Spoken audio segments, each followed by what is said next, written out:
నమస్కారం అమ్మా. నమస్తే. అమ్మా, హ్మ్. ఇందు గలడందు లేడని సందేహం వలదు చక్రి హ్మ్. ఎందెందు సర్వోపగతుండు. సర్వోపగతుండు ఎందెందు వెతికినా అందందే కలడు అంటారు. హ్మ్. అలాంటి భావం ఉన్న మన భగవంతుడు ఎక్కడ వెతికినా ఉంటాడు. అలాంటప్పుడు ప్రత్యేకించి ఆలయ దర్శనమే ఎందుకు? ఆలయంలోకి వెళ్తేనే ఆ దేవుడి అనుగ్రహం మనకు లభిస్తుందా? ఇప్పుడు మీరు చెప్పిన పద్యంలో కూడా ఎందెందు వెతకిన ఉమ్, అందందే గలడు. కలదు. వెతకాలి కదా. ఓకే, అంటే మన ఆలయంలో వెతకాలి కదా. అవును. వెతుకుతూ వెళ్ళడానికి ఒక కేంద్రం పెట్టుకున్నాం అంతే, అంతకన్నా ఇంకేం లేదు. ఓకే, అంటే అది కాకుండా సమస్తంలోనూ ఉన్నాడండి దైవం. ఉమ్, నే కాదంటలేదు. ఇక్కడ వైఫై మొత్తం ఉందా లేదా ఉందమ్మా. చూపించండి నాకు. సెల్ ఫోన్ తీసి ఉమ్, దాంట్లో కనెక్షన్ ఇచ్చి ఆన్ చేస్తే వచ్చింది. అంటే అర్థం ఏమిటి? కనెక్ట్. అంతటా ఉన్నటువంటి దాన్ని మనం అనుభూతి చెందడానికి, ఎక్స్పీరియన్స్కి ఉపయోగించుకోవడానికి ఒక సాధనం కావాలి. అటువంటి సాధనంగా దేవాలయాన్ని వాడుకుంటాం.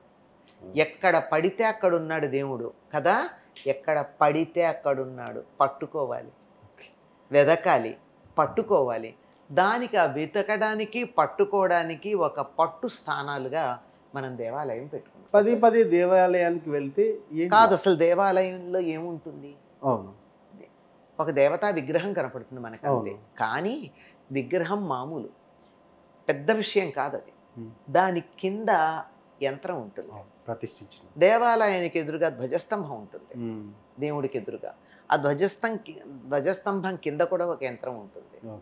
ఏ దాన్ని మనం అక్కడ ప్రతిష్టాపించామో తత్సంబంధమైన యంత్రాలు ఉంటాయి. ఆ యంత్రాలు ధ్వజస్తంభానికి పైన కొస ఉంటుంది.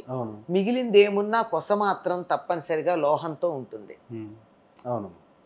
అంతరిక్షంలో ఉండే ఈ దైవానికి సంబంధించినటువంటి దేవతాశక్తికి సంబంధించినటువంటి స్పందనలు ఏవైతే ఉన్నాయో వాటిని ఆ లోహం గ్రహించి తన కింద ఉన్నటువంటి ఈ యంత్రానికి పంపిస్తే ఈ యంత్రం ఎప్పుడు రాగే ఉంటాయి. మీరు గమనించండి. ఇక్కడి నుంచి మూల విరాట్ కింద ఉన్నటువంటి రాగి యంత్రం దగ్గరికి ఎడతాయి. అవి శక్తివంతం అవుతాయి. దాని చుట్టూ 3 సార్లు ప్రదక్షిణం చేస్తే మనం శక్తి తెచ్చుకుంటాం. అయస్కాంతం చుట్టూతా తిరిగిన ఇనుప ముక్కకి శక్తి వచ్చినట్టుగా, అయస్కాంత శక్తి వచ్చినట్టుగా దాని చుట్టూ తిరిగేటప్పటికి శక్తి వస్తుంది. మనకు ఎనర్జీ అందుకోసం వెళ్ళాలి. అంటే పదే పదే వెళ్ళడం మంచిదే అంటారా ఆలయాలకి? వెళ్ళకూడదని ఎవరు చెప్పారండి? పదే పదే అంటే మీరు అన్నట్టు ఎప్పుడు అక్కడే కూర్చుని అందరికీ డిస్టర్బెన్స్ కలిగించుకుంటాం అన్నది తప్పు. కానీ మనం నిత్యం వెళితే తప్పేం లేదే.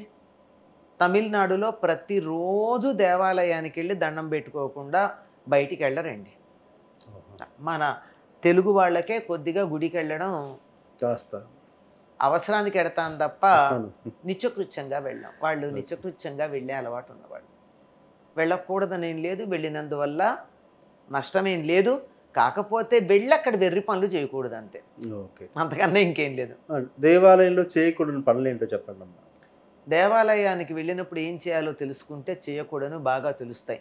ఎందుకంటే మనం చేయకూడని చాలా ఉంటాయి. ఆ పట్టికి చెప్పే కన్నా చేయాల్సినవి చెప్పేస్తే చాలు. దేవాలయానికి వెళ్ళేటప్పుడు చెప్పులు వదిలేసి టోపీలు తీసేసినట్టుగా అన్ని రకాల దురాలోచనలు బయట పెట్టి లోపలికి వెళ్ళండి. ఫస్ట్ వన్, మొదటిది. వెళ్ళిన తర్వాత ఏ దైవంని మీరు అదే రకరకాల ఆలయాలు ఉన్నాయి కదా, ఏ దైవానికి సంబంధించిన ఆలయానికి వెళ్ళారో తత్సంబంధమైన స్తోత్రం చదువుతూ కూర్చోండి. ఆ దైవ ప్రజ్ఞ ఏదైతే ఉందో అది మనలో ప్రవేశించినట్టు భావన చెయ్యండి. దర్శనం చేసుకోండి. ఎంతసేపు మనసు ప్రశాంతంగా ఉండి అక్కడ ఉన్న వైబ్రేషన్స్ని గ్రహించగలుగుతుందో అంతసేపు ఉండండి. అక్కడ కూర్చున్నప్పుడు కూడా వేరే ఆలోచనలు వస్తుంటే లేచి యువతలకు వచ్చేయండి. అంతే, చాలు కదా. చాలు. అంటే కొన్ని నియమాలు, వెళ్ళిన తర్వాత స్వామివారిని చూసేటప్పుడు కళ్ళు మూయొద్దని చూసి అలాంటి విషయాలు ఏమన్నా చెప్తారేమో. అంటే ఈ మనకి కళ్ళు మూయకండి అనే మాట ఎక్కడి నుంచి వచ్చిందంటే తిరుమలలో వచ్చింది. కారణం ఏమిటంటే మనం దేవుడికి దండం పెట్టుకున్నా కళ్ళు మూసుకుంటాం. ఎందుకు మూసుకుంటాం? ఆ రూపాన్ని చూసి అది బయటికి వెళ్లకుండా మనసులో స్థిరపడాలని. కానీ చూసి స్థిరపడేంత టైము చూడలేదు కదా తిరుమలలో.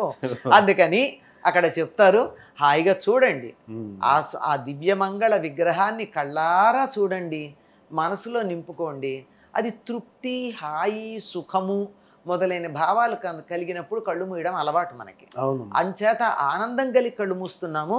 మీ ఆనందం కలగకుండానే మీరు కళ్ళు మూసుకుని అసలైన ఆనందాన్ని పొందకుండా వెళ్ళిపోతున్నారని కళ్ళు మూయొద్దంటున్నారు. అవును. తర్వాత ఇంకొకటి దేవాలయంలో చెయ్యకూడని పని ఒకటి ప్రధానమైంది చెప్తాను. ఎవరికి కోపం వచ్చినా సరే దేవాలయంలో వ్యక్తులకి పాద నమస్కారం చెయ్యరాదు.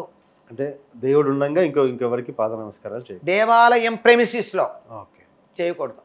అంటే చాలా మంది చూసాం, అర్చన అనంతరం ఆయన శేషవస్త్రం ఇవ్వగానే పంతులు గారి కాలం ఒకేసి ఆయన ఆశీర్వచనం తీసుకుంటాం. పంతులు గారికే కదా, పెద్దవాళ్ళు ఎవరికైనా పెడతారు. అంచేత చేయకూడదు.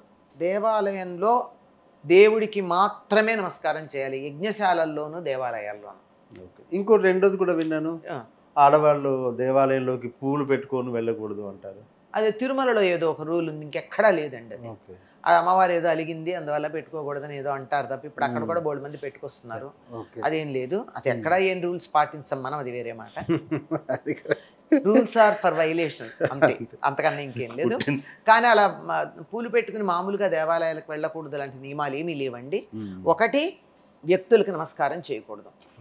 రెండోది, చాలామంది అంగీకరించరు, కానీ నేను ఒక ఉద్యమంగా, మా గురువు గారు చెప్పిన మాటను నేను ఒక ఉద్యమంగా ప్రచారం చేస్తున్నది, పాపోహం పాపకర్మాణం అనొద్దు. అనొద్దా? ఎందుకనాలి? నేను పాపినా? పాపకర్మ, నీ దేవుడి దగ్గరికి వచ్చే దండం పెట్టుకోవడం పాపకర్మ? పాపాత్ముండా నేను? నా లోపలంతా పాపుట ఆలోచనలే ఉన్నాయా? పాప సంభవ, పాపం మా అమ్మ నాన్న పాపులా ఏమిటి కర్మ? కాదు కదా. పాపం వల్ల పుట్టానా? నేను అద్భుతమైనటువంటి జన్మ ఉందండి. నేను ఎంత పుణ్యం చేసుకుంటే భారతదేశంలో పుట్టాను, ఎంత పుణ్యం చేసుకుంటే నా శరీరావయవాలన్నీ నాకున్నాయి, ఎంత పుణ్యం చేసుకుంటే నా బుద్ధి పనిచేస్తోంది, ఎంత పుణ్యం చేసుకుంటే గుడికి వెళ్ళి దండం పెట్టుకోగలుగుతున్నాను. అట్లాంటి నేను పాపాత్ముడిని ఎందుకు అవుతాను? నేను పుణ్యాత్ముడిని, నేను పాపాత్ముడిని కాను. అదే ప్రతి ఆలయంలో ఆత్మ ప్రదర్శన చేసేటప్పుడు ఈ మంత్రం చెప్పిస్తున్నారు. మధ్యకాలంలో వచ్చింది మనకి జగద్గురువులు ఇచ్చినటువంటి పూజా విధానంలో ఎక్కడా కూడా పాపాత్మ లాంటి మాటలు లేవు. అదొకటి చేయకూడదు. బాగుంది. అంటే ఇంకొకటి కూడా ఉంది, చెప్పండి. ఇంకో ప్రధానమైంది, మన కుటుంబాలు విచ్ఛిన్నం కావడానికి గుళ్ళో దేవుడి దగ్గర కుటుంబంలో అందరి పేర్లు చెప్పిస్తాం. గోత్రనామాల్లో మనవడు మనవరాలు అందరి పేర్లు. ఇప్పుడు భార్య వెంకమ్మ, భర్త పుల్లయ్య ఉన్నాడు, పుల్లయ్య వెంకమ్మ సహకుటుంబానం అన్నారు. అంటే పుల్లయ్య కుటుంబం వేరు, వెంకమ్మ కుటుంబం వేరు. విడిపోవడానికి అక్కడే కారణమైంది ఆవశ్యకత సరిగ్గా ఉంటే. కాబట్టి సహకుటుంబానం అంటే ఇంటి కుటుంబంతో, పుల్లయ్య గారి కుటుంబం వేరు, వెంకమ్మ గారి కుటుంబం వేరు. కాబట్టి ఓన్లీ ఇంటి పెద్ద పేరు మాత్రమే చెప్పి పూజ చేయిస్తే కుటుంబాలు ఐకమత్యంగా ఉంటాయి. పాపోహం అనకుండా ఉంటే మనకి పాపాలు అంటావు. దేవాలయంలో ఎవరికి వ్యక్తులకి నమస్కారం చేయకూడదు. ఈ 3 నియమాలు పాటించడం మొదలు పెడితే దేశం ఎలా ఉంటుందో, సమాజంలో ఎటువంటి పురోభివృద్ధి వస్తుందో చూడండి.